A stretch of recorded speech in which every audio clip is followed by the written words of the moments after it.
Welcome back to the CHF Overtime Podcast. My name is Jordan DeLuciano, and today we take a trip around the UNYCHL. We'll take a trip to Cortland, Bonaventure, Niagara as well. We are starting off with the captain of the University at Buffalo, Matt Tullo. Matt, thanks for hopping on. It's a pleasure. To be here. No problem. So, quickly, what's the difference between University at Buffalo and Buff State? Like, why is that? What's the difference there? I really couldn't tell you. It was always a curious thing. We're both SUNY schools. It's weird how they have a D3 NCAA team and we don't, and we're the much bigger school. I honestly really couldn't tell you. I believe our school's older, but other than that, it's just a difference of geography, and that's basically it. Yeah, I couldn't tell you, but we tried.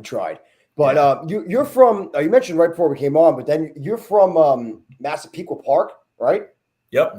Yeah. You go to Massapequa High School? No, I did not. I went to St. Anthony's High School. Oh, St. Anthony. Okay. Okay. Yeah, because I got a lot of family in Massapequa. I got a couple of friends out there in Massapequa. I was going to say, I'm like, you probably graduate. Because what year are you? What year in college are you?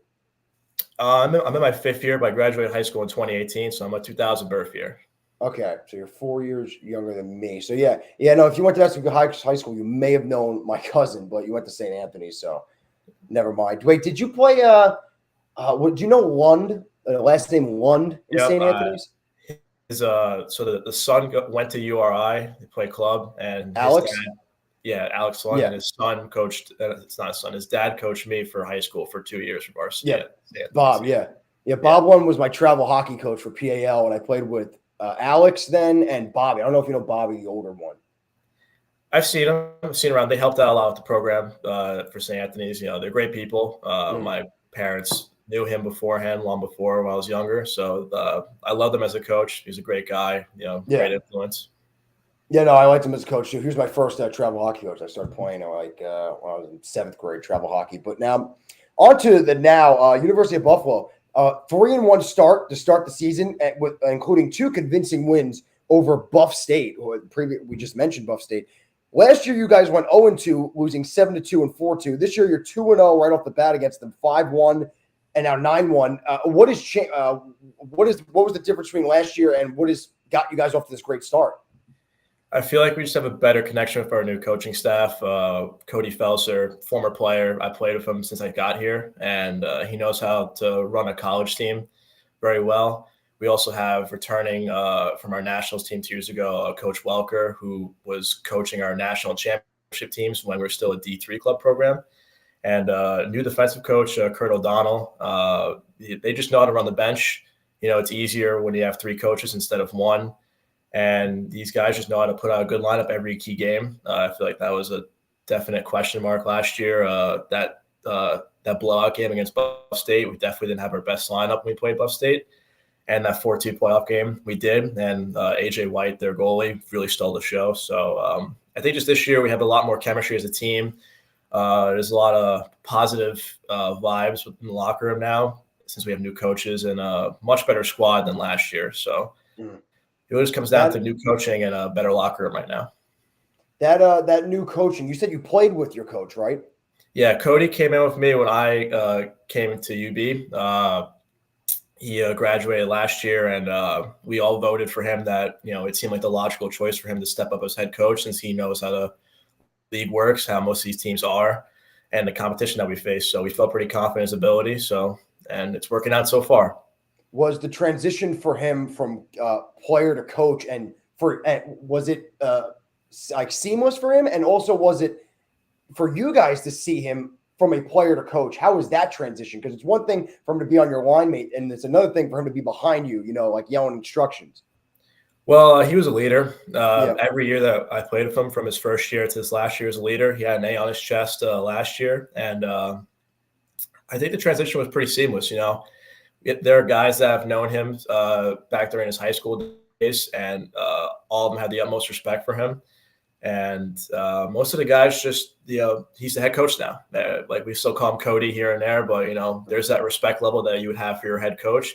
And he also has 2 great assistants that are helping him out, supporting him. And if he has a little bit of uncertainty about a decision, they're there to help him. And I feel that's a big difference from Cody being our coach now to our head coach last year. So you guys go into that Buff State game. How do you guys, the mindset of just erasing last year's 0-2 series against them throughout the season and just going fresh and then just take the first two out of 2 for 2 against them? Well, like I said, that last game was our playoff game, and we only lost 4-2 of an empty netter, and we thought we played an amazing game. So that AJ White, their goalie, just stole the show. Like, we felt that we dominated that game. We really took it to them. We stayed disciplined out of the box. That was the key. And we just took that last game and we transitioned it to this year. We have, like I said, a much better squad this year. And a lot of the guys who played last year, we told the new guys that, hey, we stay out of the box. We make sure they take the penalties and not us, that we're going to win this game. And we just keep using our speed. We have a very fast team, very physical team as well. So as long as we're quick and gritty, we're gonna outwork them. And that's what happened. Is that you said that quickness and speed? Is that something you guys pride yourself off of for the past few years, or is this a new strategy with the new coach behind the bench? I feel like in the teams I've played on, we've always had good speed, especially the 2019-2020 team. We went to nationals. I feel like we're a very fast team, but a key part is that just the ability to be quick, but also gritty, just get in the corners and not get pushed around. That was a big problem last year. We got pushed around a lot by a lot of the better teams. Some teams that weren't even physical. They, like Bonaventure, like they're a well-oiled team, and they still just bullied us. So I feel like this year it's about standing up for each other and with speed and skill, but also being a little physical and not getting pushed around. You guys added some bigger bodies on the team this year, or is it just like the mindset changed, from last year being, like you said, pushed around? It's a little bit of both. We did get some new additions, some new guys, some local kids, and some guys from the ACHA D1 team that wanted to step down to our team. Mm-hmm. And those guys have definitely brought in a mentality that we're not going to push around. There are definitely some bigger bodies on the defensive end that we're happy to have, like Ben Weingart. And we have some returning guys like Josh Abbott and Jared Martyr, who they don't get pushed around easy. Martyr was hurt for a large portion of last year. Key player, and now we have him back. So, definitely an improvement on the back end. The forwards, it's basically the same, but a lot of guys just have that mentality now that we're not getting pushed around and we're a good team, and we're going to show it this year. Nice. So what you've been here for? You said you're a grad student now. It's a 5th year. You said I'm still in my undergrad, but this is only my 4th year playing. 4th year, gotcha. So all right, so decent amount of time playing. What progress in the program? Like you said, you went to nationals in the COVID shortened year, and then you guys took a step back. But now you're off to a great start right now. So what progress have you seen in your time playing for at Buffalo for hockey? I just think that when I first came here, I was like 17, and a lot of the guys were around my age. You're 18, 19, 20 years old. We were a good team my first year, but I think a lot of other teams are just that much better. Like ECC and Fredonia were the dominant teams then. I feel like over the years, guys got a little better. They put on some muscle mass, and that nationals team, it just clicked. We got very few new additions, but those new guys, those rookies like Andrew Daddario and Cam Bass, when they were freshmen, they were just good additions.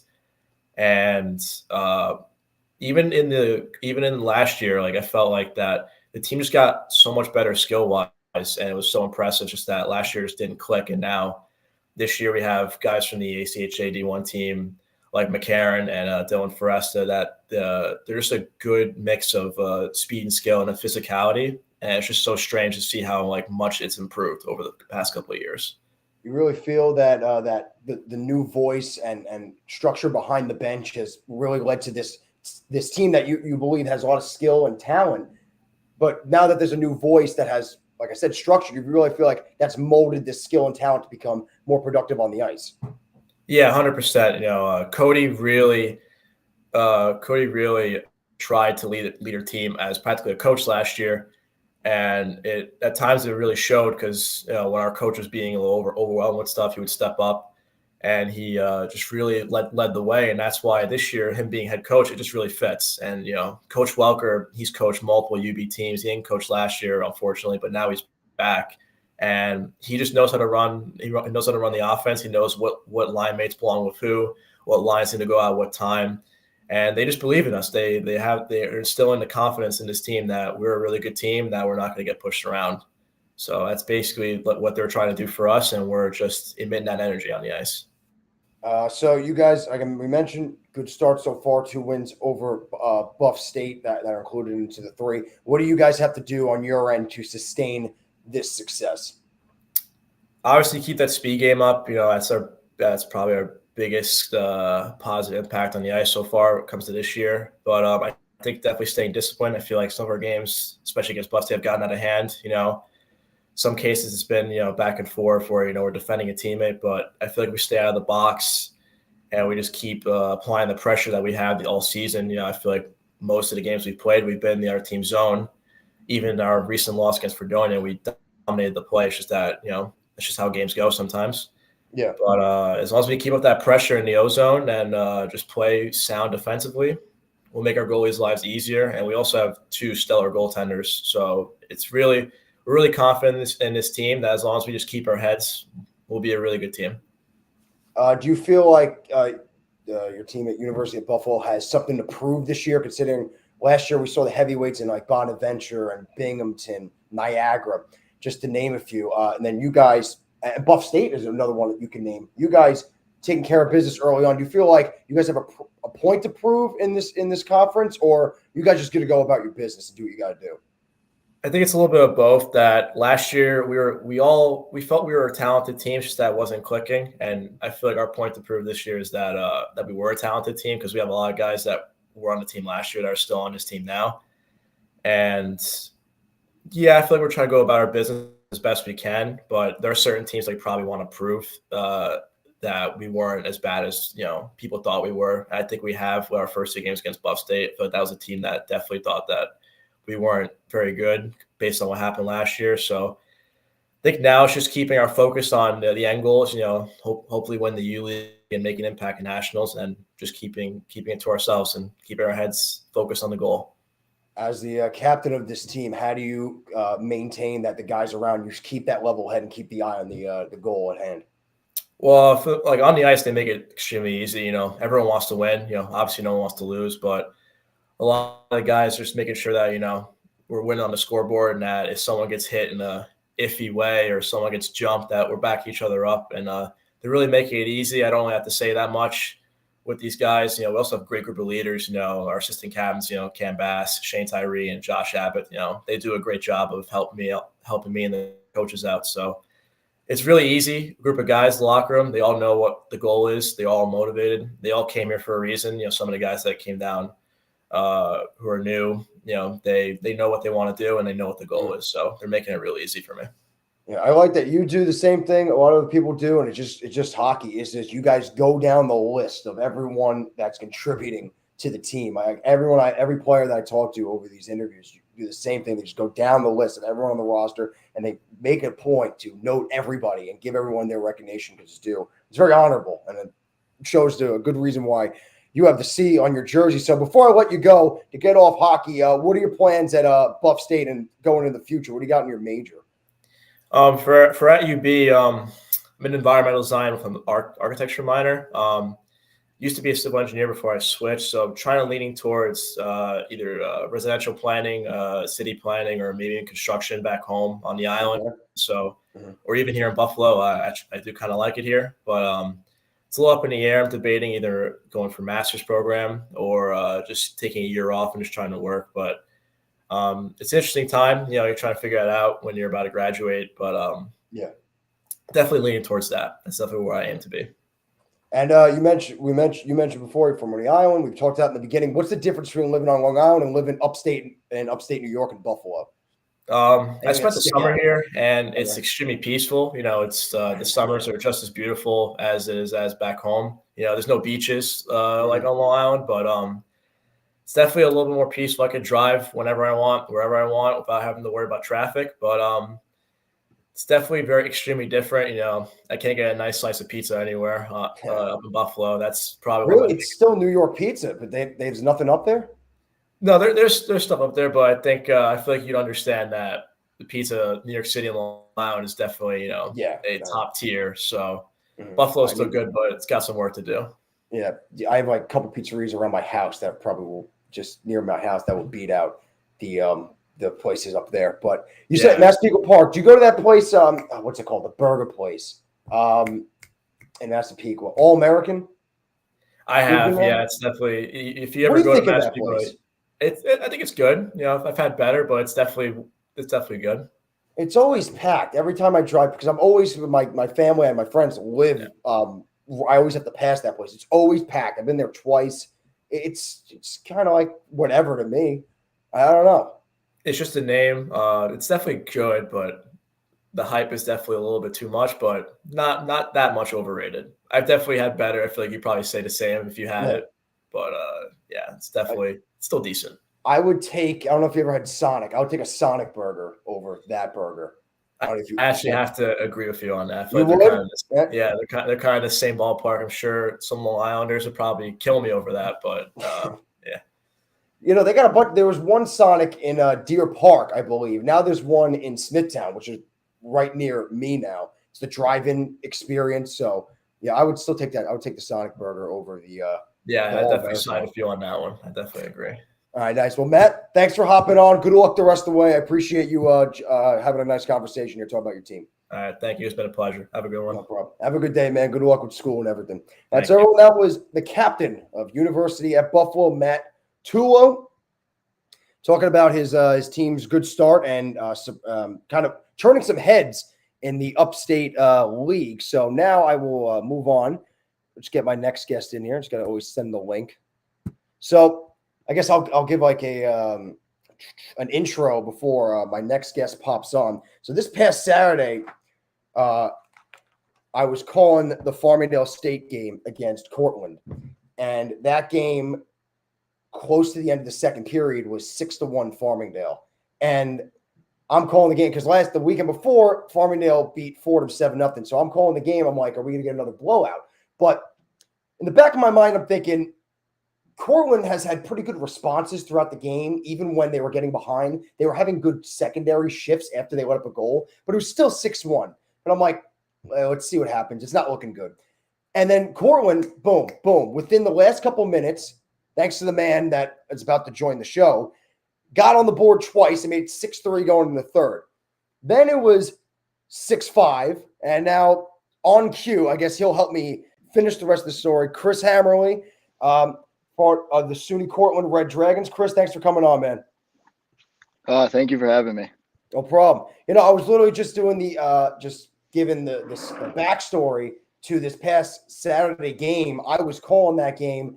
I don't think anyone wants to hear from my side of it. You were on the ice. So a 6-1 game turns to 6-3, turns to 6-5 to 7-5, and then 7-7 going into overtime. You guys erased a monumental comeback. How do you guys – what is the conversation? What's the dialogue? What's the mindset at on the bench when you're looking at the scoreboard against Farmingdale and you're down 6-1? Well, we're a team that won't quit. We've proven that this past weekend. Friday night we played Fairfield. It was a tough grind, but it was enjoyable. It was nice to see that the people next to you, left and right, they won't quit on you. They'll give it you all. They will give it your all for 60 straight minutes, and hopefully we'll come out with some wins coming up the stretch. But playing in Fairfield, playing Farmingdale, even in between periods, we were down 6-1, and I mean, there was no quit in the locker room. The energy was still there, even being down 5 goals. We just knew it takes 5 shots and the game's tied. Mm-hmm. And I mentioned right before you came on, even when before you guys mounted that comeback, you guys had good responses on the shifts after you let up a goal. That showed like, yeah, maybe this team's not going to go away easily. What contributes to that quick response to be like, they just put in 2 quick ones, but we're going to hem the puck in their own end for a good shift or 2, even though they just put in 2? I think it's the biggest thing is short memory. It's the hockey. You have to have a short memory. I mean, the line before you get scored on, we know that our job is to go out there, pick them up, have a good shift, keep the energy up, and just continue to win one shift at a time. And hopefully that'll win periods at a time, which will lead to winning the game.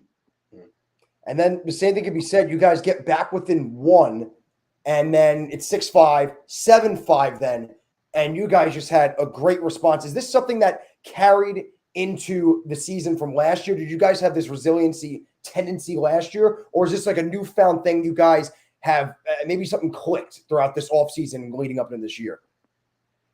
For sure, it carried in from last year. We had a great group of leaders last year that graduated this year. 2 of them became our assistant coaches, and so they kept the energy here for sure. But this year, we're definitely a younger team. Don't have many seniors, so we're pretty close knit, which just allows us to have the chemistry, which allows us to just keep grinding for each other. We put our bodies on the lines for each other. We just want to, importantly, have fun, but at the same time, we want to win. Now, on to you specifically, you've been on the stat sheet every game, 3 games, 6 goals. You had a hat trick against Brockport. You had the game tying goal, 1 of 2 against Farmingdale, the tying goal that came to 30 seconds left in regulation, like I said, to tie it up. Have you always prided yourself on being a goal scorer first, or is this something that you adapted to in college? I'd say I've definitely adapted to it in college. I mean, I like to say I'm a playmaker, but if the goals come along, I won't complain. So, that was I remember it was a good play. You walked from the near side wall, cutting the slot, and you got your own loose change on the blocked attempt. So you guys come back 7-7. Unfortunately, you guys lost 8-7, but it was a great game nonetheless. Going on to the in that overtime period, obviously each team has like a couple minutes or so to talk it over right before we go 3-on-3. What's being told on that bench in the overtime after you guys just climbed up a mountain to get there? It was just breathe, take a breath. Our adrenaline was rushing. You wanna play with the adrenaline, but you don't want too much. You want to be nervous so that you're ready, but we definitely needed to breathe because it was 30 seconds left in the period, so we were all still buzzing off of the tying goal. So I think we just settled down. We realized, hey, we're back in this. It's a 0-0 game, and we got 5 minutes to go out there and win this thing. How do you guys, before that game, like you said, you guys played a close game with Fairfield, and then you got to travel from a tough Empire team, Fairfield, to another tough Empire team in Farmingdale. How do you guys, you said short memory before, but how do you guys regroup in the night leading up to, and then the afternoon leading up to that next game? Back-to-back tough ones against the Empire. Yeah, I mean, after the Fairfield game, we actually drove to Long Island to our hotel. So we got in at 2:30 in the morning, I believe. We immediately went to bed, woke up, got some food in us, got the legs moving, and then it was on to Farmingdale. So definitely a quick turnaround. Yeah, it definitely was, and you guys showed a lot of resiliency and heart, fighting through that Farmingdale game. So you guys got Colgate coming up on the 7th, right? That game actually just got canceled. Oh, it did? Oh, okay. Yeah, I checked last night. I was on the website. Yeah, October 8th today? What was that? Yeah, like maybe an hour ago. Oh, wow. What was that for timing? So what about you got the Binghamton on the 8th, right? Is that still going on? That's correct, Saturday. All right. Yeah. All right. So you guys, two tough losses, but now you're going up against the runner-up in the Fed Cup. I believe it's only their second game of this season. So what's going through the locker room right now? How you guys getting prepared throughout the week in practice? It's right now for practice. It's keeping our legs moving. We don't want to come out flat like we have the past 2 games, and we're pretty confident. We know we like to play Cortland hockey. We don't want to go down and play Binghamton hockey. We didn't want to play Farmingdale style of hockey. We wanted to make them play up to our level, play Cortland hockey, and so far I don't think it's proven to be a bad idea. I think teams can come in and they can expect to be playing Cortland hockey, and we won't be settling for anything but that. Cortland hockey. Talk to me. How do you guys play? What do you guys pride yourself off of? Definitely our forecheck. Our previous 2 games, I think our forecheck was what definitely stemmed our goals. We were able to get in there, get the pressure, get the puck, create some scoring chances, and definitely buried on them. It was the forecheck was what stuck out to me, which when I was calling the game in the back of my mind, it's like I see 6-1, but I see a team that just after each time they go down, they just keep coming and kept coming. And it wound up being, you guys wound up putting Farmingdale to the brink. And in that game, you had your goaltender, Goldstein. It says on the website, Andrew Goldstein. Is that right? Because maybe I was I'm not remembering the first name right, but Andrew Goldstein, right? He came in relief. That's true. Yeah, so he came in relief and he did a stand-up job for you guys and held you guys and only let in one in regulation in the overtime winner, but he came in fresh off the bench to relieve Norbro. So speak to that. Like how is he preparing to get ready in net? What does that mean for you guys to see, like, this guy's keeping us in this. We have a chance. We're confident in all of our goalies. We believe that we have a great chance to stop the puck and play some good defense with any of them in net. But coming in the third period, it's definitely a tough task, and he really stepped up. He showed himself. He came in, stopped the first 2 shots, and he was just carrying himself great the entire game. I mean, I can't imagine it's easy to come in and very cold after probably about an hour of sitting there. Mm-hmm. So he did a great job. It really just gave us a boost of energy, and we felt that we needed to continue to bury for him. So you're from the Rochester area, right? That's correct. Yes, you. So did you play travel for the team up in Rochester? Because I believe I played against the team up in Rochester. Yeah, I played for the Rochester Americans, Rochester Monarchs, and then the Webster Cyclones. Gotcha. The Monarchs, is that that was junior hockey? Is the Monarchs? No. It was just the youth hockey program. Okay, because I'm pretty sure I played against the Americans. What program was that? That's Rochester youth hockey. Okay, then I think I played. I remember making trips up there for tournaments and just single games over the weekend. That was a hike. That was a hike. But I actually the Cortland. I know a couple kids that graduated from Cortland, 1 year older than me. Kids played for the ice team and the roller team. What year are you in at Cortland right now, Chris? Oh, I'm a sophomore. You're a sophomore. Then I think you would. I think you might have missed a lot of the kids I know from the ice hockey.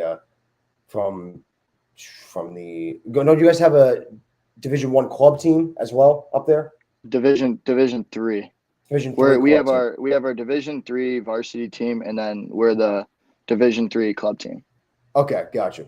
Okay, yeah, I think you might have missed. But I actually know 2 kids I ran into at the game. I forgot they were on the team. Is Brian Paris and Noah Laughlin. I worked with them. I know them. So I was like, I forgot about that they played up there. Yeah, they're characters. I love them. Yeah, I know. Yeah, I worked with Noah, and then Brian. Noah I just worked with. Brian I worked out with at the CrossFit gym that we used to work out, but it's closed now. But yeah, no, they were helping me out before the game with some information about you guys, so they were very helpful. And they told me, like, we want a shout out on the game. I'm like, I'll try to fit you in, but I wasn't able to. So there you go. And I reached out to Noah. I'm like, can I get to get you on the podcast? I reached out to Noah. I said, get me Hammerly, because the guy just had 2 goals and has 6 on the season. So you can thank Noah for getting you on the podcast today. Yeah, shout out to Noah. Give him a shout out there. Yeah, he'll be happy, I guess, to hear that one. But I know the Cortland area. I visited once. I visited my friend once. It's some fun thing. It's like a small town though. It might be in the middle of nowhere. It's a hike from the island, from where I'm from. But there's some fun things to do up there, right? Yeah, it's anything you want to do. You could just walk. No Ubers, no cars. You're just walking. You can strap some rollerblades on, rollerblade anywhere you want. So it's a great time here. The 2 places I remember hitting up were Dark Horse and Red Jug. Is it called? Yeah, I'm not 21, so I've personally never been there. Oh yeah, okay. Yeah, so when you are 21, you can go to Red Jug. And they did this when I visited, I think it was 2018. I visited my friend. They probably still do it. You do this it's like certain things you got. It's just bad that I'm telling a kid that's under 21 this. I guess we'll hold on. Oh, I hear stories. It's okay. Yeah. You're a college student. I mean, like, I know. So, they do this thing. It's like you have to drink a certain amount. And if you do, you get a reward. You get a shirt and a glass. Until this day, I have the glass because I did it. And I forgot what I had to do. It was like a certain amount in a certain amount of time. But you got a T-shirt, which I have no idea where it is to this day. And I got a glass mug that says Red Jug on it. So if you want it, what are you, 20? Are you 20 yet? 19? 19. Oh man, you got some time then. All right. So I'm a bad I got a few years. Yeah, you got a few years. Yeah. So, but yeah, the stories. I mean, let's talk bluntly here. So it's rowdy. It's rowdy downtown. Oh yeah, it definitely is in Cortland. For My sure. one visit was enough to know. And like I said, I've heard the stories. I've heard the stories from some kids up there before. What do you guys got to do? Like you said, you mentioned what you have to do against Binghamton. You guys on paper 1-2, but you guys are showing a much different Cortland team that many were expected. I talked to a kid on University at Buffalo. What do you guys have to do to continue turning heads in this league? Because I remember I was talking to Noah and Brian. I'm like, I would like to get you guys on the podcast, but like I want to see something. And boy, did I see something. So immediately I'm like, I got to get Hammerly on. What do you guys got to do as a team to keep turning heads in that conference? Like I said, I mean, it's just the resilience. It's never give up. And I spoke before a little earlier. I said we want to bring Cortland hockey to the other teams. It's not, no matter how good or bad a team is, we treat every team as if we're playing in nationals right now and it's games on the line.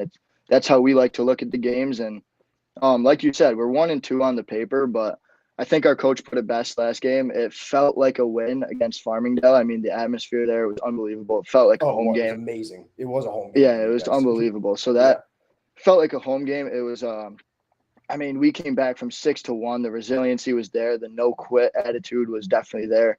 So I think if we keep that up throughout the year and just understand that even if we do go down a goal or two, it's our chance to get back in the game is still there. It's 2 shots and it's tie game. So, You know, that atmosphere, there was a lot of parents there because there's some kids from the island and from New York area.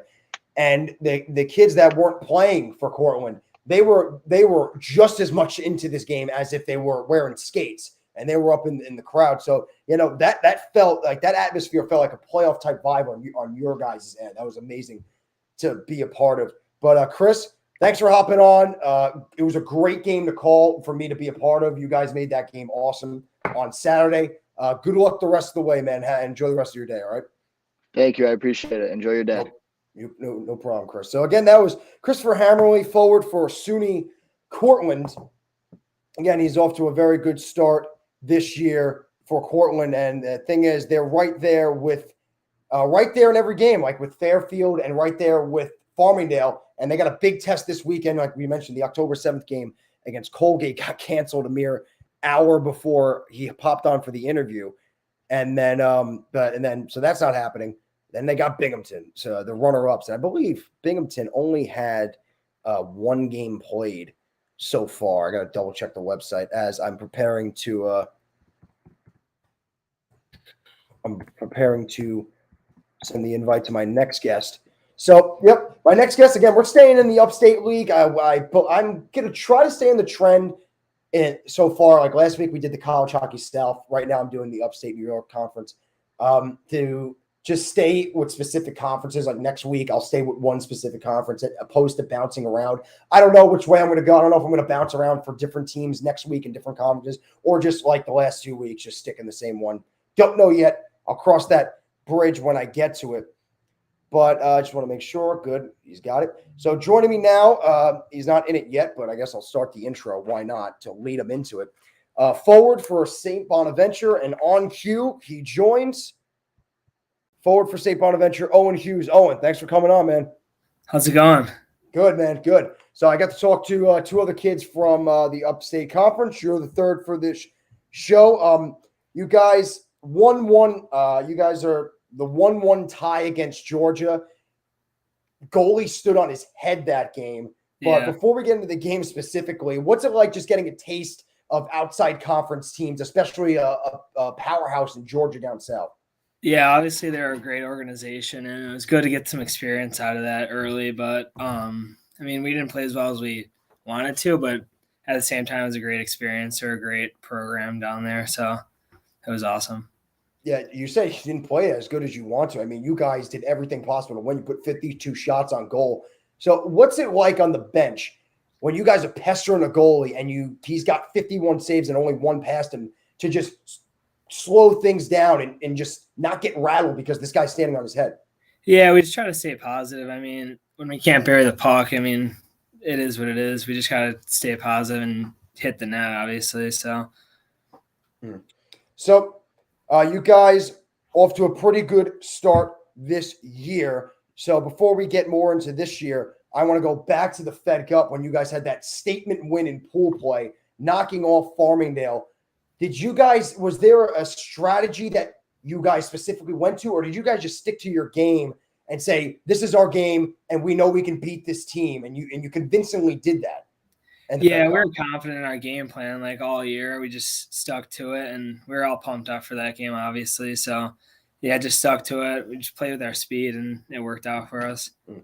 In that game, they wound up coming back, but then you took it right back to them and put one in right immediately after they made it 4-4. How do you guys stay so locked in on the bench despite you had the lead 4-4, then boom, 5-4, you guys took it right back? Yeah, like I said, it was just sticking to the game plan, staying confident, just not getting down, even if they do score once or twice. But, yeah, just sticking to the game plan how we usually do. That game plan from last year and that carried in the Fed Cup, do you guys still pride yourself off it now?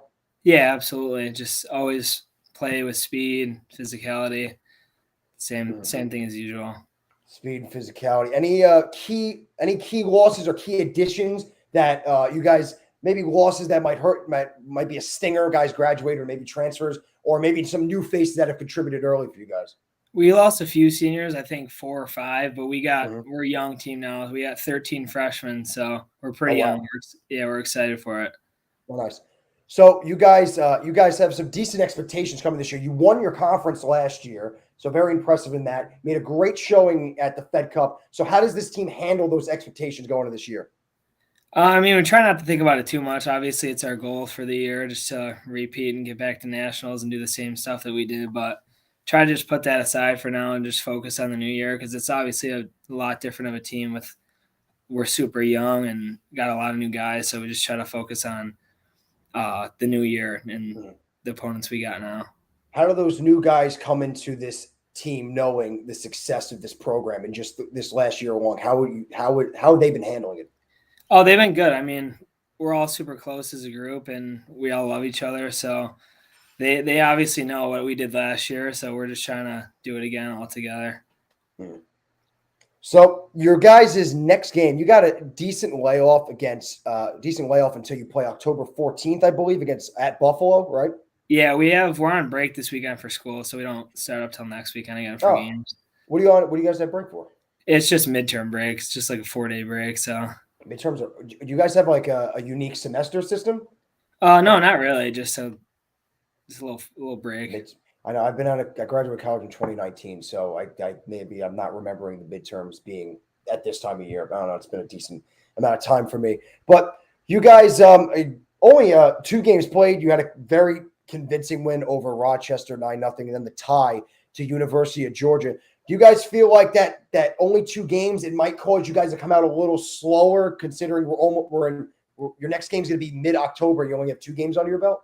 I think we'll be all right. I mean, the 2 games is like not a ton, but we've done it before, so I think we'll be all right. How is your approach now? You going in your next game? We mentioned is at University at Buffalo. They look like a much different team than last year. How do you guys approach a team that has made a quick 180 this early on?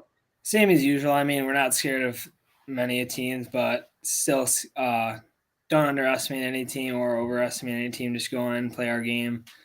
Not much is changing with how we approach each game. Checking out your guys' roster on the CHF website, I noticed there's 2 new faces in net, right? Yeah, we got 2 new goalies. So how have they accustomed to the team, considering it's 2 new names in there? They've been good. I mean, obviously it's hard adjusting right into college experience, but they've taken it well so far. So are they both freshmen? Yeah. Gotcha. Anybody? I don't want you to pick sides, but is anyone you see so far that's going to take the starting job, or you see a nice 2-headed monster in there? Well, each goalie has played 1 game, obviously, so far. Yeah. So we do have our starter, I think, Kyle Karaleski, but both goalies are well. We're confident with both in that. So there's not really any worry when our other goalie, Cal's playing. You mentioned before that something that I think is very important, not just in hockey, in all sports, is not taking your opponents lightly, and you guys pride yourself off that. How is that implanted within your guys' system? How is that embedded in there to go into every game knowing we're going to take this team, whether they're 0-15 or 15-0, as seriously as we can?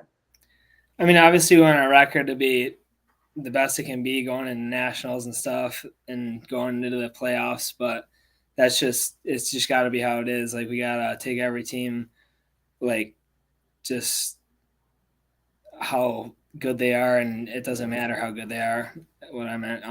But yeah, just what we think every game, and just got to play how we do and not overthink anything. Is that something that comes from behind the bench with the coaching staff, like Yeah. discipline? Yeah, our coaches, we have a great coaching staff. They pride on us a lot and just tell us to play our game, don't get too confident or cocky or anything. So we just try to stick to that game plan and play our game. Gotcha. And you guys, how do you guys see maintaining this success until the end of the season, possibly repeating as conference champs? Yeah, we're confident. We're not taking anything too far yet, not looking too much into the future, just staying confident and playing our game and just taking one game at a time. Nice, man. So what are you doing up in Bonaventure? What year are you in? I'm a sophomore. Sophomore? What do you got majoring? Finance. Finance? I got you, Yeah. man. Where do you want to take that? Into an accounting? I'm not totally sure yet. Just taking all the regular business classes and seeing how it rolls out. Gotcha. You got some time to figure it out. Yeah. Nothing wrong with that. You got some time. All right, well, Owen, thanks for hopping on, man. I appreciate the time. All right, good luck the rest of the way. All right, man? Yeah, thanks for having me. No problem, bro. No problem. Have a good day. You so, too. Again, that was St. Bonaventure forward Owen Hughes popping on to the podcast. He's actually the second St. Bonaventure player to come on my show. I actually had his defenseman, Brady Fitzpatrick, way back when. I think it was probably like around right before, maybe like February time. But that will bring us to our last guest, should I say. Let me just get the invitation ready to go. And there we go. So we're going all across the Upstate League. And finishing off will be the captain of Niagara University, Zachary Briggs, when he jumps. We'll kick things off when he jumps in. This Niagara team, this Niagara school, should I say, they have many different teams. I believe they have an NCAA D1 team. They have an ACHA D1 team. They got the CHF team. They have a D3 CHF team as well. So a lot of talent going up and down the school. And you might see some players like the trickle-down effect, which I'm going to ask Zachary about, where you might see a kid from the ACHA D1 team. Maybe he's not seeing some ice time. He comes down to the CHF team and makes a gigantic impact. And same can be said with the NCAA D1 team. Maybe the guy goes play ACHA D1. I mean, that would be a big jump. But maybe you can correct me. I don't know if there was an NCAA D3 program at Niagara. But again, Zach will correct me on that one. And Niagara University, as of course we know, Niagara Falls, that's up there, So it's right near the Canadian border, maybe like a nice car rides away. I don't want to put a specific time to it. Yeah, it's pretty close to Ontario, Canada, because due to how close it is on the New York border to Canada. But before Zach hops on, everyone be sure to check out my podcast every Wednesday. Today we started at 12:15 due to some scheduling situations, but usually it's at 12 o'clock. But today was 12:15. But now joining me on the show is the captain of Niagara University, Zachary Briggs. Zach, thanks for coming on, man. Yeah, thanks for having me. How you doing? Good, bro, good. So you're going to wrap up the show. Me and you will finish things up here. You are from Stevensville, Ontario, Canada, right? Yep, correct. Is the reason why that brought you to Niagara because you are very close to the Niagara school? I believe it's not a far car ride, right? Yeah, I'm about 25 minutes door to door. So they did a presentation at my high school and liked what they had to say. So decided to go there. I can hear the Canada in you already. I heard a boat already. That Canada accent, that Canadian twang. Yeah, immediately. That's pretty bad. Yeah, yeah. You got the Jays hat on your head. You're full blown. So you did a presentation on the school and a presentation on Niagara University in high school. Yeah, our high school. They came around for when we were looking at colleges, and they had someone come and try and get some people to come to the school, and they got. I think there were 3 of us that came here. So. Mm-hmm. Okay, nice. What drew you to the school? Is it just convenience of how close it is? The sport management program, the gotcha. offer was better than. Oh, nice. What do you look to? What do you look to do with that sport management program? We're still kind of figuring that out. It's yeah. I was just talking to Owen Hughes on Bonaventure. Same thing. He's a sophomore. He's just still figuring it out. What year are you in? I'm a junior. Junior. Gotcha. Oh yeah, you got this year. You got another year, perhaps another year after that, depending if you do the graduate program or whatnot. But you're off to a good start this year. 6 points in 3 games played. This Niagara team, they were pretty close to a conference championship last year. Just fell short. You guys off to a good start, knocking off Georgia this year. So how do you guys erase a memory of a tough Fed Cup last year, coming to the season, have Georgia come up into your place and take care of them? Yeah, I think we're just trying to play our game. We remembered last year, but I mean, we're trying to use that. We had a young team, so we're trying to use that and carry that momentum into this year. And so far, it's been working. What type of game does Niagara play? We can play anything we need to. We can be physical. We can play with speed. We can slow it down. Doesn't really matter. We got a lot of ability on this team. Very versatile. Very versatile. So I mentioned before you came on, you can confirm, you guys have this Niagara University. They have NCAA D1, right? Yep. D3 NCAA? No. They do. Okay, so We then have it's ACHA ACHA 1, D1. 2. Yep. Oh, wow. ACHA 1, 2, and 3? Yeah. Oh, wow. So do you see some trickle-down talent that maybe they're not they might not make the D3 ACHA team, but they come to you guys and it's a huge boost? Has that happened yet? 100%. We have a couple guys that dropped down this year to help us out, and they're already making an impact. So it's anyone specific? I we see got a guy named Chad Moore, 6 points, 4 goals. Played all 3. Josh LaSalle, he's been unbelievable for us. Yep. Chad Moore, he's got, I think, a couple goals, maybe 4 goals, and he got 4 wins. So he's been helping us out big. Nick Mandia, big penalty kill guy, and same with Luke Cross. Those 4 have really been giving us a boost. So you guys on October 1st had a tough loss against Binghamton, 6-4. October 2nd, it doesn't get any easier. You play Georgia. How do you guys transition? Tough loss, regroup, get the win. Sorry, can you repeat that? Oh, no problem. So October 1st, you guys have a tough loss against Binghamton. Next day, no time to regroup. Another tough test in Georgia. You get the win. How do you guys transition and be able to fix on the fly, go from tough loss one night, and the next night you play another tough opponent and get the win? Yeah, I mean, we had that long bus ride, kind of let it soak in, coming home from Binghamton, so tried not to hang on it for too long. And we just knew, like, they're a good team. So obviously you're going to win some, you're going to lose some. There was nothing to be ashamed of. We showed them a game and just moved on. You guys play in a very tough conference in the Upstate. Like we mentioned, Bonaventure, Binghamton, Cortland's off to a decent start. Now you got at Buffalo, Buff State's still very good. How do you think this competitive atmosphere in this conference is going to get you guys ready for playoffs and then the Fed Cup down the line? Yeah, I think it's going to be huge. Like every time we turn around, we've got a good team coming into town or we're going there. So to be the best, you got to play the best, and the competition is going to make us better in the end. So this game against Georgia, you guys wound up winning 3-2, but it was decent amount of penalties in this game. It was you guys alone took 10 before the third period. Is this just an anomaly game, or is this something you guys see like, all right, we have to start cleaning up a discipline aspect of a game? Yeah, I think it's just early in the season, trying to figure everything out. Got to find that fine line. Everyone's ready to go. Yeah, you see it all over the place in all sports. Everyone just trying to get their legs underneath of them. Same thing on Georgia. It wasn't just you guys. Georgia side too. They took their fair share of penalties. So you see that definitely getting cleaned up down the line. I think I may have lost you. Can you hear me, Zach?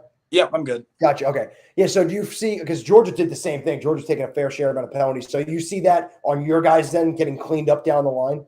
Yeah, 100%. I mean, we've got a good coaching staff. We got good leadership in the room. I mean, we'll take care of it. So you guys, October 7th, John Fisher, you guys got, right? Yeah. And then Buff State 1-3 on October 8th, right? Yeah, right after. How do you guys approach going up against one team that's off to a good start, 3-1, and one team not off to the start that they're looking for in 1-3? So you got 3-1 and 1-3, 2 completely different spectrums coming up for you guys. Yeah, I think it's just approaching every game the same. Like, we want to play Niagara hockey. We want to bring the game to you and not sit back. Dude, what type of game style do you play? I've been asking everybody so far. I'll ask you, what type of game style do you play, and does your game style match the way Niagara plays? Yeah, I like to think I can do whatever the team kind of needs in that very moment, whether it be PK, power play. And so I think that helps me fit in real well with the way we play. Gotcha. What do you see yourself more? It might be obviously the power play because that's where the points come. But you see yourself more as an asset defensively on the PK or offensively on that power play? I would say honestly defensively. Okay. Probably way off like a two-way game. Yeah, 100%. Centerman. Yeah. There you go. That's centerman, captain, two-way. It all makes sense. So speaking of that captaincy, why do you think Coach put that C on your jersey? I'd say probably biggest my work ethic. I think coming in, I came in the COVID year where there weren't any games really. Yeah. So we had a whole year to sort of watch, sit back, and. What did you learn? What did you learn through in that COVID year where you got a chance to just, like you said, sit back and learn? It was tough, man. It was tough not being able to play, not knowing when we were going to be able to play. Yep. But our coach, Sean, he just kept preaching, trust the process, and look where we are now. Does Coach Sean's leadership and coaching style, does that resemble your leadership as well, or do you guys have two different ways of going about it? I think we're actually pretty different, but I think it's good because the guys get one side and they get the other right after, so it evens out. That's good. That's good. Well, so tell me, what side is his and what side is yours? He's really passionate, and I like to build the boys up. Okay. All right. So what do you do? Like you get under their skin? Do you like you try to push them that way, or do you push them by motivation? Or you just joke around with them? Motivation kind of guy. More motivation. Okay. Yeah, because you see both ends of it. Is like Coach Sean the more the way he gets under your skin then? He gives us what we need. Gotcha. That's a good way of putting it. Yeah, you get exactly what you need. That's nice. So you guys, this Niagara team, going forward, I asked again another question. I will repeat because it's important to not just start off well, but to be consistent. How does Niagara, as well as yourself, maintain consistency throughout this season? I think, I said it earlier, one game at a time, not looking too far ahead, approaching every game the same. Doesn't matter if we're playing Babson, the reigning champions, whoever finished last. We're going to come in and play our game and focus on that. How do you guys maintain the ability? Bonaventure, Owen Hughes said the same thing. Don't underestimate mainly anybody. How do you guys keep that mentality locked in? Like what you said, you're playing Babson or you're playing the last base team. How do you guys keep that mindset? I think it starts in practice, making it competitive, everyone working hard, one goal in mind, and then you don't have to worry about anything. Nice. Any matchups you got on your radar, or the team's got on their radar going forward that you're circling like that one's we got to keep an eye out for? I mean, any division matchup is always going to be big. We got Upstate coming up this weekend, or conference, sorry. But out of conference, we got Babson coming up in November, I'm pretty sure. So that's exciting. We had George, obviously, this past weekend, which we were looking forward to that. They came up to you guys. They played was it just you and Bonaventure they played? I think. They played us, Bonnies, and Buff State. And Buff State, yes. That was the third team that blanked my memory. And then coming up in November, you guys, as well as Bonnies, as well as Binghamton, welcome the Empire. So how you feeling about that big weekend, that Empire versus Upstate tournament? Yeah, I mean, we're excited for it. I think I remember at Nationals last year, it was kind of everyone talking about the Empire teams, and we want to show them the UNY we can play too. So I think you guys definitely did that at Nationals. And that game between Farmingdale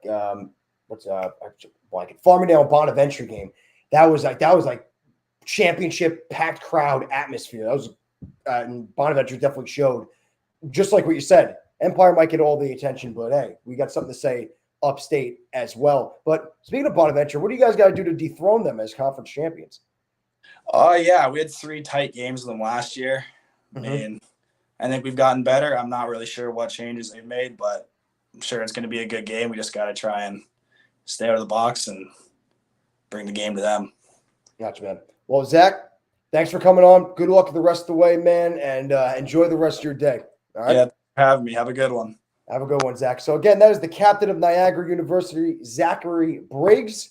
And that will wrap it up for this Wednesday's edition of the CHF Overtime Podcast. Again, my name is Jordan DeLuciano, as always. Come back next Wednesday for another CHF Overtime Podcast where I'll take a trip around the College Hockey Federation and talk to some of the players as usual. So, everyone, I'll see you next Wednesday. Enjoy the rest of your day.